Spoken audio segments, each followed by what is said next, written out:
So good morning, তোমরা সবাই কেমন আছো? আশা করি সবাই খুব ভালো আছো। তো চলো, এখন কালী ঠাকুর তৈরি তো শুরু হয়ে গেছে। আর আমি যেহেতু অনেকদিন তোমাদের সঙ্গে কালী ঠাকুর তৈরি ভিডিও কিন্তু শেয়ার করিনি, কিন্তু কালী ঠাকুর তৈরি হচ্ছে যেহেতু তোমাদের শেয়ার করা হয়নি, তো চলো আজকে থেকে তোমাদের আবার দেখাতে শুরু করি কিছু কালী ঠাকুরের ভিডিও। তো মাঝখানে কিছুতে কিছুতে আমি বন্ধ করে দিই ভিডিও করা। তো চলো আজকে থেকে আবার তোমাদের দেখাচ্ছি। আর এখন যাবো দোকানে গিয়ে তোমাদের দেখাবো। তো চলো কালী ঠাকুর কতদূর রেডি হলো। তো চলে এসেছি দোকানে। আর দোকানে দেখতে পাচ্ছ এখন এই দিকে কিছু কালী ঠাকুর এখনো পর্যন্ত রং শুরু হয়নি। তো এই দিকের কটা রং শুরু হয়নি, কিন্তু এই দিকের কটা দেখো রং প্রায় শুরু হয়ে গেছে। আর মোটামুটি বাবা এখানে চোখ আঁকতে শুরু করে দিয়েছে, কারণ আর বেশি দিন সময় নেই। তো মোটামুটি এই যে এই দিকের কটা কালী রয়েছে আর এই দিকের কটা কালী রয়েছে, তো বেশি কালী আমাদের বাড়িতে নেই, বেশি কালী ঠাকুর। তো আবার এইদিকে কটা বড় রয়েছে আর ওইদিকে কটা রয়েছে।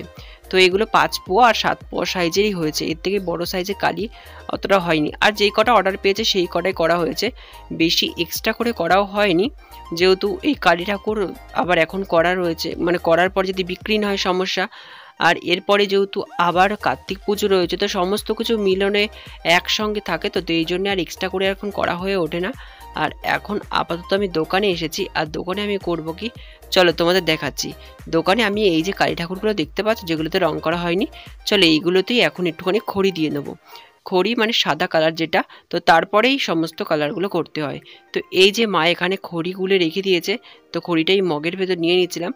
তো এটা হচ্ছে, তোমরা যারা আলপনা দাও বা কিছু, তার সেরাও জানো যে এটা হচ্ছে একবারে খড়ি মাটি যেটা হয় সেটাই আমরা ব্যবহার করি। এখানে কোনো ফেব্রিক টেব্রিক ব্যবহার করা হয় না। তো চলো আস্তে আস্তে সমস্ত ঠাকুরগুলোতে দিয়ে নিই। আর সব ঠাকুরগুলো কিন্তু দেবো না, এই যে এই ঠাকুরগুলোতে শুধুমাত্র পুরো গাটাই দেবো। আর যেগুলো কালো ঠাকুর হবে সেগুলো কিন্তু পুরো গাটা দিতে লাগে না, অর্ধেকটা দিলেই হয়ে যাবে। তো মোটামুটি এই যে দিয়ে নিচ্ছি এইগুলোতে। তো চলো তোমরা সাথে থাকবে আর অবশ্যই দেখবে। তো চলো আমি তোমাদের দেখাচ্ছি এটা দেওয়ার পর।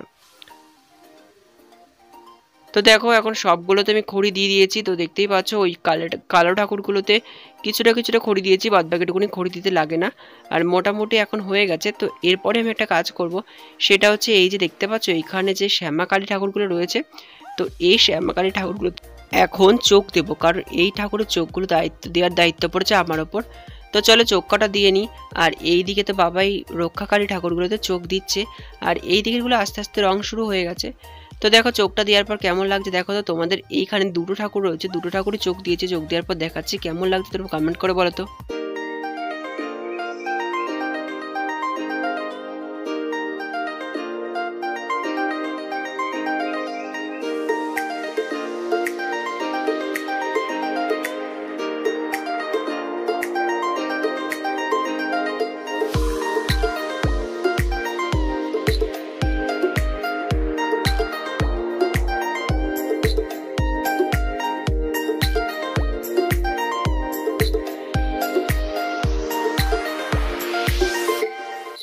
তো আপাতত এই ঠাকুর দুটো চোখ দিয়েছি, আর ওইখানে একটা ঠাকুর আছে যেটাতে এখন চোখ দেব। তো চলো এই ঠাকুরের চোখ দুটো কেমন লাগলো কিন্তু কমেন্ট করে বলো। আর এই যে এখানে যে ঠাকুরটা তোমরা দেখতে পাচ্ছ, এটা চোখটা দেওয়াও কমপ্লিট হয়ে গেল। আর এইটাতে পুরো মাটির গহনা। তো দেখতেই পাচ্ছ মোটামুটি হাতে চুড়িগুলো আগে থেকেই মাটির করে দেওয়া আছে।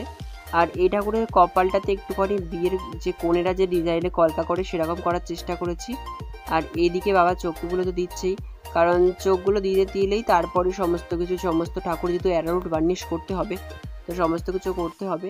তো এইদিকে বাবা একটা একটা করে চোখ দিচ্ছে। আর মোটামুটি দেখো অনেকটাই প্রায় কাজ হয়ে গেছে, তবে এখনও কিছু বাকি রয়েছে। কিন্তু এখন কিন্তু এটা কমপ্লিটেড লুক নয়, এখনও বাকি আছে। দেখে বুঝতেই পারছো এখন অতটা লুকটা ঠিকঠাকভাবে এখনও আসেনি।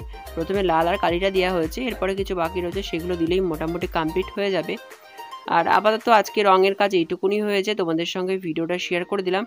তো আবার কালকে তোমাদের সঙ্গে শেয়ার করব, সাজ পরানো হবে, কালকেই সাজানো শুরু করা হবে। তো কালকে তোমাদের সঙ্গে শেয়ার করব। কেমন লাগলো ভিডিওটা কমেন্ট করে বলবে। Thanks for watching.